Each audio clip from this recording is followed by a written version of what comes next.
Hi. I've talked a lot lately about evil, and I'm going to talk about it again today.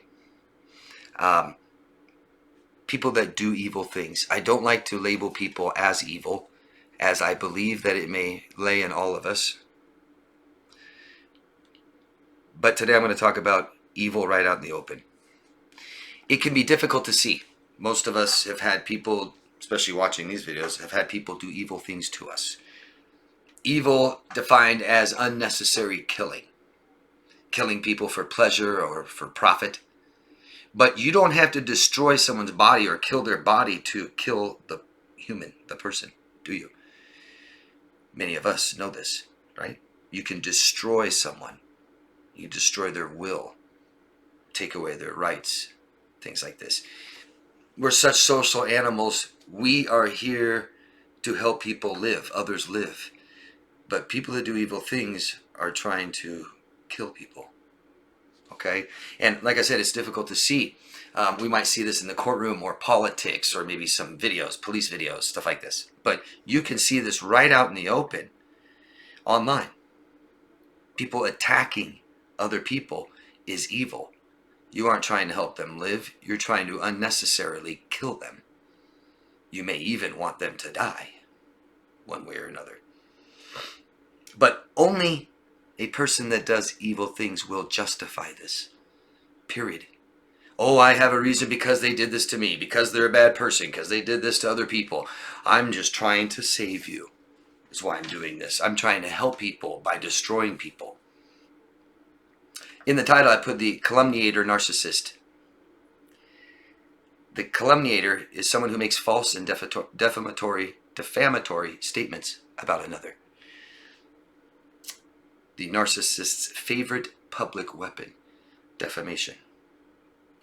The covert narcissist, for those of you who are not really knowledgeable in what that is, we have covert and overt. Over many, many years, they've been called different things. Sometimes there's 4 different kinds, but there's 2 basic kinds, and they're not just that kind. They vacillate. One may be more overt, out in the open. Someone might be very more covert, under the cover of, creating a false persona to protect the shameful self inside that they've rejected since childhood. They're also called the vulnerable narcissist. For those of you who don't understand that, if that doesn't make sense, it's because why? Why are they so vulnerable? Because they carry so much toxic shame and they're trying to hide their self so much that they've rejected their whole life. They overcompensate with an ego, a fragile ego. So fragile, and that's what I'm talking about today. This is the passive aggressive person, the posture's moral purity, and vacillates between victim and hero, victim and hero.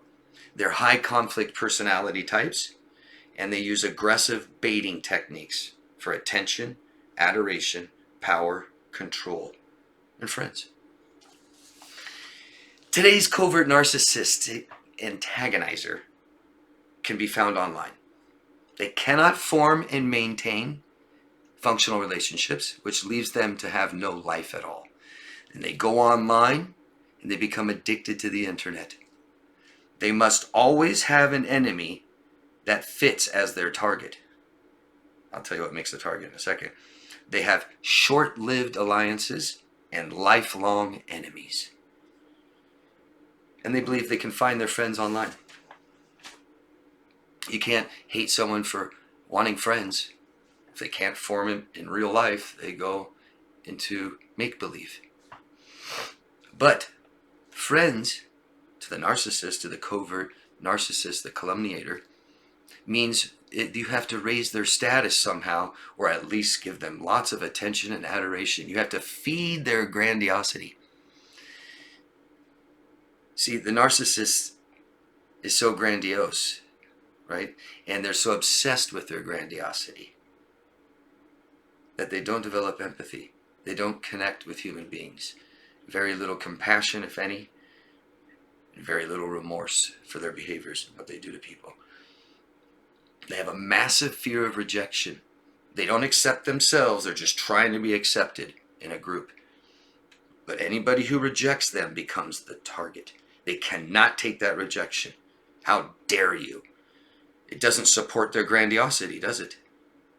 It'll mess with them for the rest of their life. They can tell you every time they've been rejected, although they won't. They obsess on the target and revenge. And they will attempt to heroically destroy them. You see, the smear campaign is about obsession, rejection, and revenge. They're rejected and they obsess on revenge. They are so obsessed with their own grandiosity, like I said before, they never connect with human beings. They've never had an emotional connection with another human being ever. Therefore, they never developed empathy and compassion and remorse for other people and their behaviors. The shame is too much to accept, and so they reject themselves. And they will, since you rejected them, they will now project their shame onto the target by defamation, defaming this target, pretending that they're some kind of victim or this person's morally impure. I'm the morally pure one because I'm taking down the bad person. I'm the hero. They gaslight people to attack the target. Their success is determined by the target's demise and attention from friends, people who support this stuff. Anybody who supports this stuff is supporting evil. Anybody who attacks others for someone else is doing evil things themselves. I have a petition I started a while ago. Stop narcissistic online bullying. I'd appreciate it if you guys haven't already, go down below and support that petition. It's global, worldwide, to stop this stuff. If you don't believe you've been a target of this, you may not understand. It's not just destroying individuals, it's destroying our society. It's destroying communities and families and relationships and our society. It's not good for us. Okay? Like I said, anybody that's doing this type of stuff believes it's okay. They'll give you reasons why. And they'll make up lies and they'll defame the target. And everything they're accusing the target of is who they are, is what they're doing. Literally. I mean, what's the most common thing they do? They call the target a narcissist, don't they? They say that the narcissist abused me or abuses other people when they do. They're a narcissist. They abuse other people, right? And they'll even try to say that the target is smearing them. That's why the best thing to do is don't react. Don't give them the reaction that they want. Don't give them the feeling of control or success, that they're somehow better than you or smarter than you. They know they're lower than you. That's why they're attacking you. You have been a threat to them. You have damaged them. And you may not even realize it. It could be simply, I just don't want to talk to you. I don't reply to you. I ignore you. I tell you I don't want anything to do with you. Sorry, I don't know you. That's it. That's all it takes. Because this is something they must do. Okay? It's not just sparked by the rejection. It's I have no life and no friends. And they believe that their friends are online supporting them. They believe that that's friends. Yeah. Very, very sad case for them, but very, very awful what they do. The destruction they cause to other people in their lives. I'd appreciate if you support the petition.